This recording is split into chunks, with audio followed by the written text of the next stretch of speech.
Hi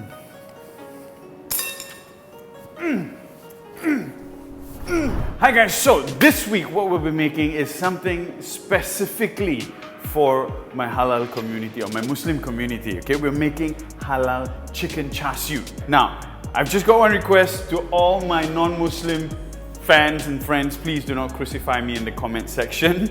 I know exactly what you're gonna say already. This is specifically made for my Muslim friends out there. But if you think you can replace this chicken with, you know, char siew or pork, then you can still use the same exact recipe. Now, here I've got 4 legs, boneless chicken legs, okay? And we're going to be marinating this with a few ingredients. All right, first off, we're gonna grate in some garlic. So it's about 3 cloves of garlic. Got a knob of ginger, peel, grate in. All right, so what we're gonna do next is we're going to make the marinade, okay? So I've got a small little pot over here that we're gonna mix in soy sauce, about 1 tablespoon of soy sauce, 1 tablespoon oyster sauce. This is hoisin sauce, yeah? Maltose. So maltose is a product that's made from rice and malt. So it replicates sugar syrup, just that it's a lot thicker and it's not as sweet. So this is what gives it that nice sort of stickiness. And the reason why we're warming this up, because maltose, as you can see, is very thick, right? And if you do not heat it up in some other form of liquid, it's going to be hard for it to distribute around. This is fermented bean curd, the red version, and I've added in a little bit of that red brine inside, so because char siew has that red color. Give it a good mix, break up the bean curd. Here I have about 5.5, 6 tablespoons of sugar. I'm using brown sugar, 5 spice powder, about 1 teaspoon, white pepper, about 1 teaspoon, and this is dark caramel. This is to give the char siew or the chicken amberish dark color. So mix all of these things together. So the other reason why we're heating this up is so that everything can sort of incorporate nicely. Now, in a traditional char siew recipe, it calls for Chinese rice wine. Now, because we're making sort of halal char siew or chicken char siew, I will omit the Chinese rice wine. And I know some of you are going to ask me, you know, what can be an alternative to Chinese rice wine? And to be frank with you, I've only ever found an alternative for red wine. White wine, Chinese rice wine, a lot of people say use grape juice, but it doesn't have the same effect. You know, white wine isn't sweet, grape juice is sweet, Chinese rice wine also isn't sweet, grape juice is sweet.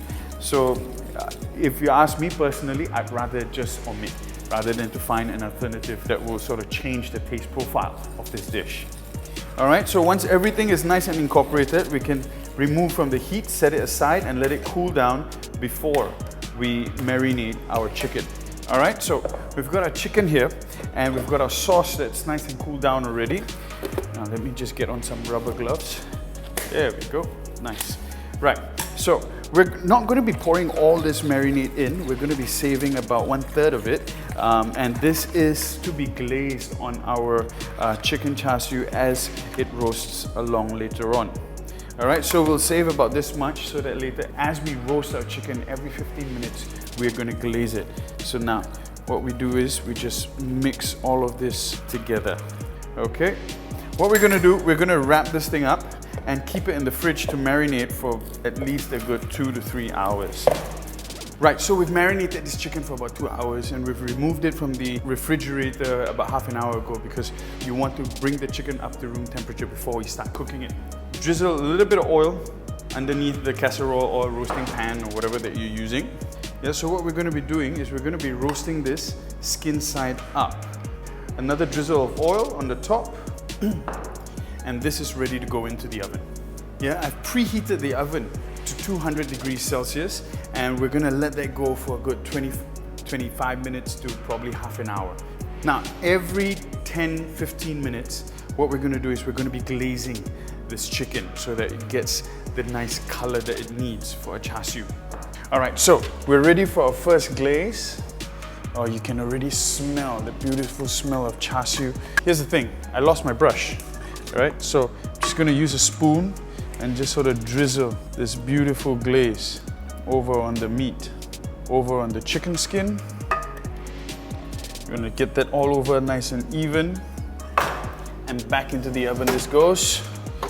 Set it for another 15 minutes and then we'll see what happens then.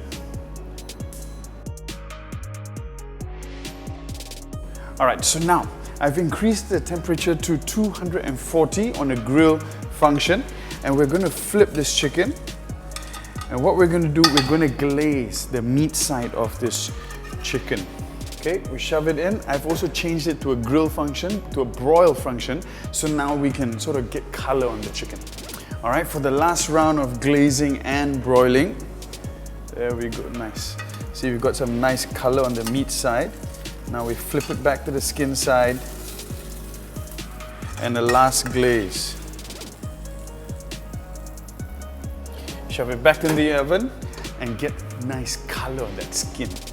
All right, so we will be serving this chicken char siu together with really nice egg noodles, okay? So first of all, what we're gonna be making is the tossing sauce.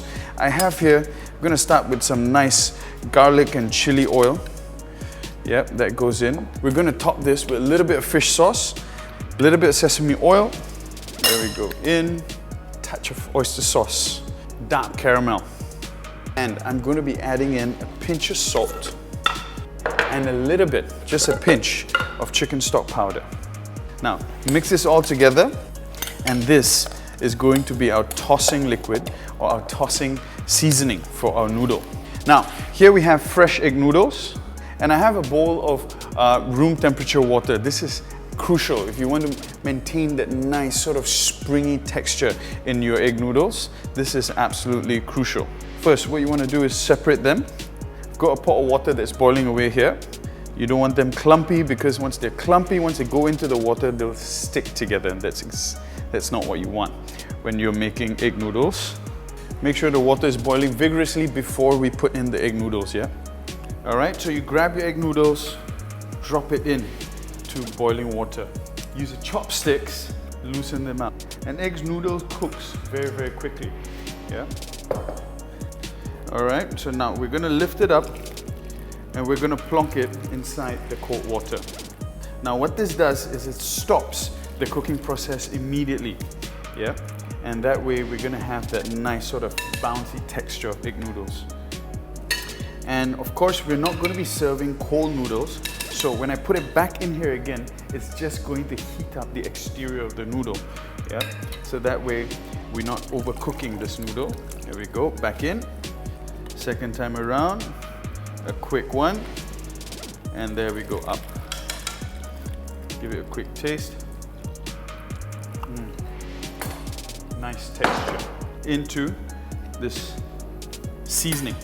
Mix everything together. You can smell the garlic oil, sesame oil, fish sauce all coming together really nicely. And it's just because I love chili oil, because as you know by now, I love everything spicy. But if you're not a fan of something spicy, then you can replace chili oil with more garlic oil and a little bit more shallot oil as well. Chicken's ready, nice and charred. There we go, nice. A little bit overcharred on one piece, but it's okay, we'll make do. Take your noodle onto a nice serving dish. Oh, beautiful, look at that. Nice charred bits, tender, juicy chicken. With your knife, cut down. So sticky, the chicken skin sticks to the knife. There we go, beautiful. Garnish, a little bit of spring onions on the top. Ladies and gentlemen, there you go, chicken char siu egg noodles.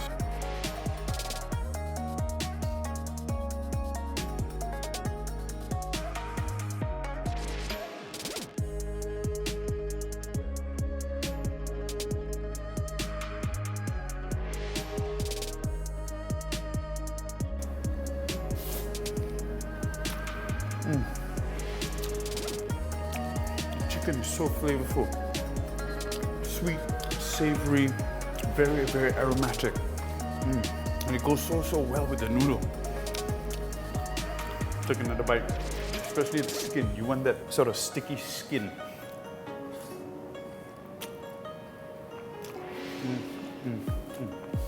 Guys, so for those of you who've never sort of tried what Char Siew, Chinese Char Siew tastes like, this is as close as you're gonna get. It's not 100% because the protein is different, but taste-wise, flavor-wise, it's a good 75-80% there. All right, so I hope you try this recipe out. Hope you enjoy it, and if you like this content, you think it's added value to you, please do like and subscribe, and I'll see you next week. Okay, ciao.